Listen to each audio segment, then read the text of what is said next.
Assalamualaikum warahmatullahi wabarakatuh. Alhamdulillahirabbil alamin. Assalatu wassalamu ala nabiyyina Muhammadin wa ala alihi washabihi ajmain. Amma ba'du. Teman-teman yang dimuliakan oleh Allah Subhanahu wa taala, kita bertemu kembali di channel Pencari Ilmu.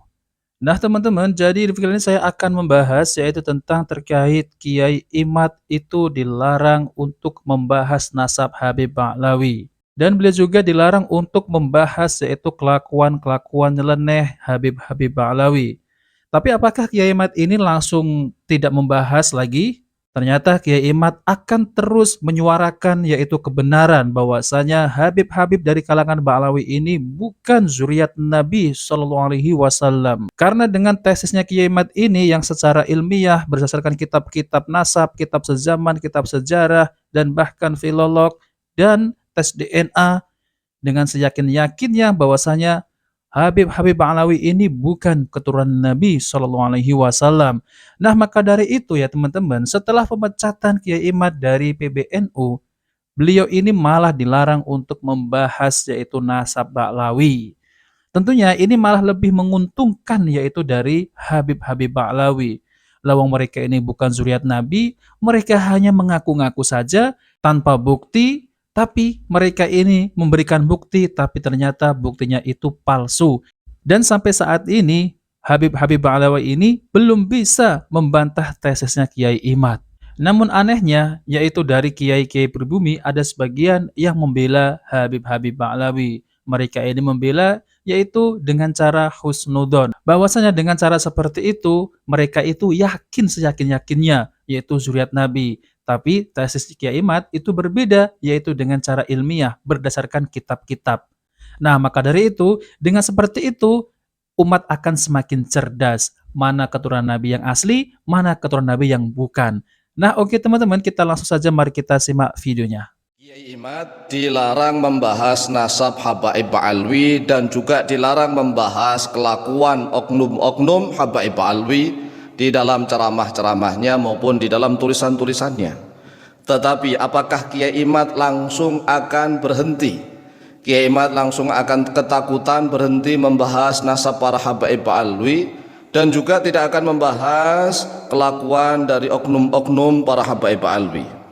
Karena setahu kami sebagai salah satu sahabat akrab beliau, Kiai Imad ini Masya Allah sungguh luar biasa, sangat pemberani untuk menegakkan kebenaran dan keadilan. Bahkan beliau sering dihujat, dihina, diintimidasi, diancam-ancam, tetapi beliau tetap saja tidak takut, tidak gentar. Bahkan beliau pernah gojlok kami. Gojlok itu artinya ya agak ngeci kepada kami. Kiai gitu. Beliau ngomong kepada saya maksudnya, ente ini sudah dakwah malang melintang di Bontang Kalimantan Timur, kemudian dakwah di Banten, di mana-mana. Lah kok ente ini pengecut penakut. Itu guyonan beliau kepada kami.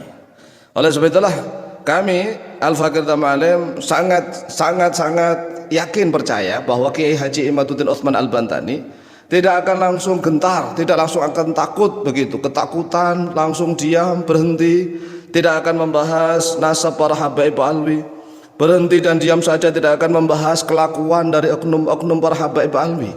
Ini kami sangat yakin dan percaya. Oleh sebab itulah, ayo mari para santri dan kiai Nusantara bangkit bareng-bareng, bangkit bersama-sama. Jangan sampai kaum muslimin wal muslimat di Nusantara ini dibodohi, diputar balikkan fakta. Kiai Imad setelah dipecat dari anggota LBM PBNU, maka beliau ini sangat diharapkan oleh banyak warga Nahdliyin agar beliau bisa lebih bebas dan bisa lebih leluasa untuk menyampaikan kebenaran masalah para Habaib Ba'alwi. Ini harapan mayoritas warga Nahdliyin, Nahdliyat loh ya. Jadi Kiai Imad setelah dipecat, pokoknya bahasanya pecat aja lah. Enggak usah pakai bahasa PAW-PAW-nan, pokoknya pecat. Karena nama beliau awalnya ada di dalam anggota lembaga Bahsul Masail, pengurus besar Nahdlatul Ulama, tiba-tiba enggak ada. Pokoknya kita menggunakan bahasa pecat. Kiai Imad dipecat dari LBM PBNU. Nah ini mayoritas warga Nahdliyin, Nahdliyat punya harapan besar agar Kiai Imad lebih bebas dan lebih leluasa untuk menyampaikan kebenaran masalah para Habaib Ba'alwi. Namun, bagaimana jadinya? Jika Kiai Imad setelah dipecat oleh PBNU kemudian dilarang juga membahas masalah nasab para habaib alwi, baik melalui ceramahnya maupun melalui tulisan-tulisannya. Nah, kalau Kiai Imad kami yakin nih tidak akan berhenti langsung mandek, berhenti diam saja, tidak akan. Masalahnya kita sendiri, apakah kita juga akan ikut berhenti dan diam saja atau bagaimana? Jadi sekali lagi, kalau Kiai Imad kami yakin tidak akan berhenti, itu tekad beliau. Beliau akan selalu ngomong masalah para habaib alwi, terus sampai kapan dia akan berhenti? Nah, sampai kapannya ini beliau mengharapkan bahwa kiai dan santri dan kiai berubumi benar-benar dihormati oleh para habaib di mana-mana. Kiai Imad ini sangat dibutuhkan ya, yaitu orang-orang yang ada di Indonesia ini seperti warga Nahdien. Karena tesisnya Kiai Imad ini bisa mencerdaskan kaum muslimin yang dimana mereka ini diperbudak oleh Habib-Habib Alawi.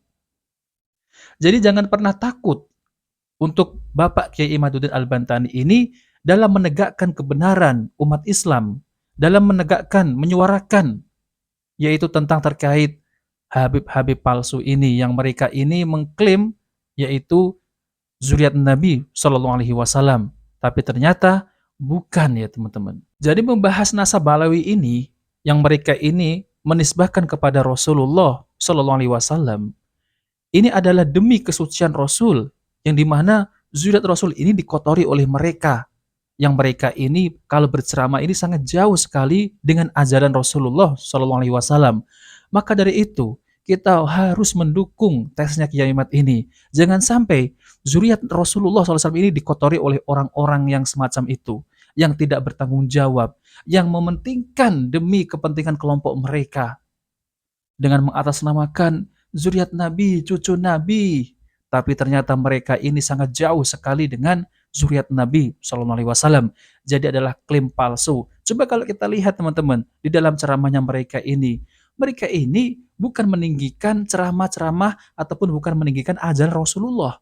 Mereka malah meninggikan ajaran-ajaran dari kakeknya, dari buyutnya, yaitu bukan Rasulullah, yaitu Faqih Muqaddam.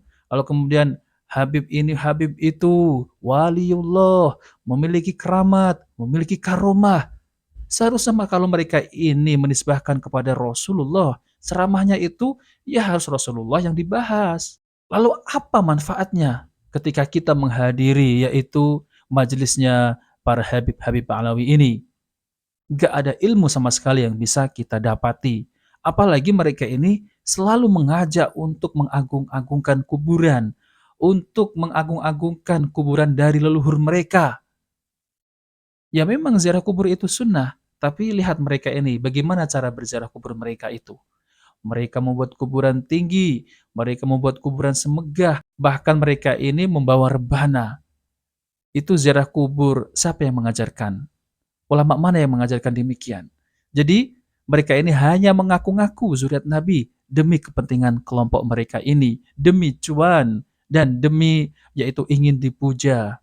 Sangat jauh sekali dengan zuriat Nabi Shallallahu Alaihi Wasallam. Nah oke teman-teman, jika video ini bermanfaat, jangan lupa like dan subscribe di channel Pencari Ilmu. Wabillahi taufiq wal hidayah. Wassalamualaikum warahmatullahi wabarakatuh.